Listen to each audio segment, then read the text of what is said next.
नमस्कार दोस्तों।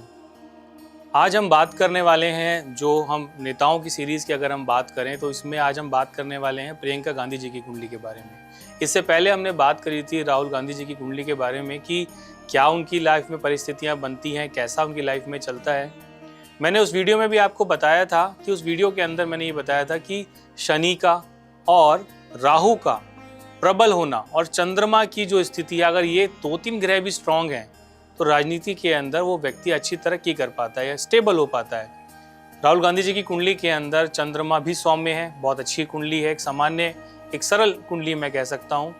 प्रियंका गांधी जी की कुंडली अगर मैं बात करूँ तो देखिए, मिथुन लगन है और सप्तम भाव में ही गुरु का सूर्य का कॉम्बिनेशन ठीक इनके लगन को देख रहा है, बुध भी लगन को देख रहा है। यानी कोई व्यक्ति अगर हमें सामने से देखता है, यानी ग्रह अगर किसी भाव को देखते हैं तो उसके बल को बढ़ाते हैं।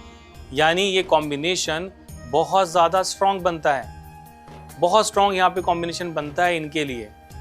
लगन के स्वामी का लगन को देखना, ये one of the best position मेरे हिसाब से बनती है। मिथुन लगन है, बुध जो है वो लगन को देख रहे हैं सूर्य और बृहस्पति के साथ में विराजमान होकर। दूसरे एंगल से हम समझते हैं, मैंने आपको कहा कि अगर जो व्यक्ति सरल है वो राजनीति के अंदर वो कई बार सक्षम नहीं हो पाता।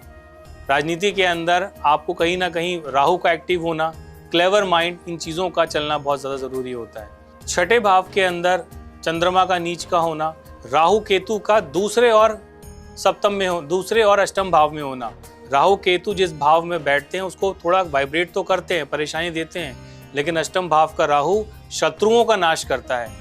और वहीं पे मंगल दशम भाव में बैठा हुआ व्यक्ति के लिए उसको बहुत ज़्यादा प्रभावशाली बना देता है। मंगल की चौथी दृष्टि इनके वाणी स्थान पे बनती है, यानी जो भी कहेंगी वो बहुत ज़्यादा सटीक होगा, बहुत ज़्यादा प्रबल होगा, अपने बातों पे बहुत सोच समझ के बोलती हैं। तो ये कॉम्बिनेशन और भाग्य स्थान के अंदर शुक्र का आना ये सुनिश्चित करता है कि मेरे अकॉर्डिंग अगर मैं इनकी कुंडली को थोड़ा सा और समझ पा रहा हूँ तो चंद्रमा इनके, जैसे अभी श्री नरेंद्र मोदी जी के जो चंद्रमा है वो लगन में है, वो भी 8वें नंबर में बैठे हुए हैं, इनके छठे भाव में बैठे हुए हैं। उनके मंगल लगन में है, लेकिन अगर भाव मध्य को समझा जाए तो मोदी जी का जो लगन है वो भाव मध्य से मेरे हिसाब से वो 12वें भाव में जाएगा, इनका दशम भाव में है। और मिलने वाली दशाएं, जिसको हम किस्मत कहते हैं, कि जो दशा हमारी चलती है वो हमें रंक से राजा और राजा से रंक बनाने में समय नहीं लगाती। तो कुल मिला के सूर्य की दशा लगी हुई है, सूर्य में बृहस्पति चल रहा है, मेरे हिसाब से ये one of the best timing इनका चल रहा है। और आने वाला समय भी इनके लिए बहुत ज़्यादा स्ट्रॉन्ग है। ये अगर मैं कंपैरिजन भी समझूं कि राहुल गांधी जी की कुंडली और प्रियंका गांधी जी की कुंडली में, दोनों कुंडलियाँ अच्छी हैं, लेकिन अगर पॉइंट्स वाइज अगर मैं समझूं कि किसके चांसेस बहुत ज़्यादा अधिक हैं, तो मेरे हिसाब से प्रियंका जी की कुंडली के अंदर वो पोटेंशियल है, वो पावर है कि वो सत्ता के अंदर अपने कोई ना कोई स्टैंड वो ले सकती हैं। और राहुल गांधी जी उनको कहीं ना कहीं गाइडेंस दे सकते हैं, उन्हें समझा सकते हैं कि किस प्रकार आगे चलना है, क्या पॉलिसीज़ लानी है।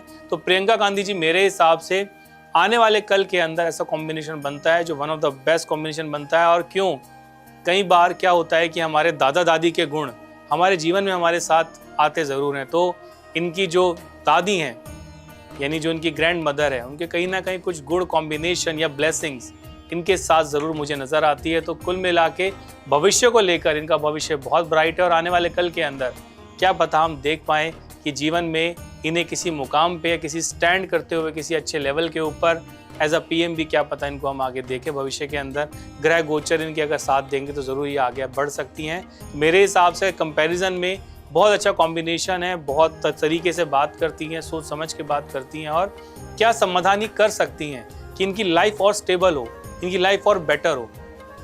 इनके लिए सबसे अच्छा क्या रहने वाला है, चंद्रमा छठे भाव में 8वीं राशि में है, यानी कहीं ना कहीं ग्रहों का और भाग्य का सपोर्ट नहीं मिल पा रहा इनको।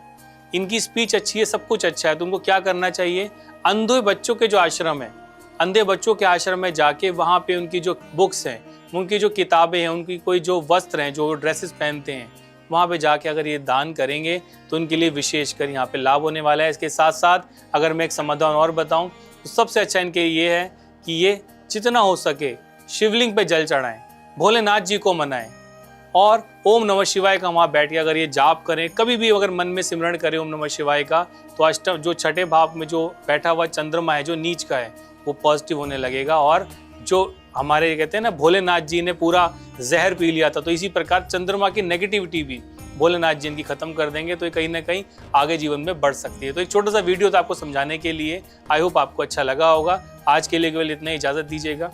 नमस्कार।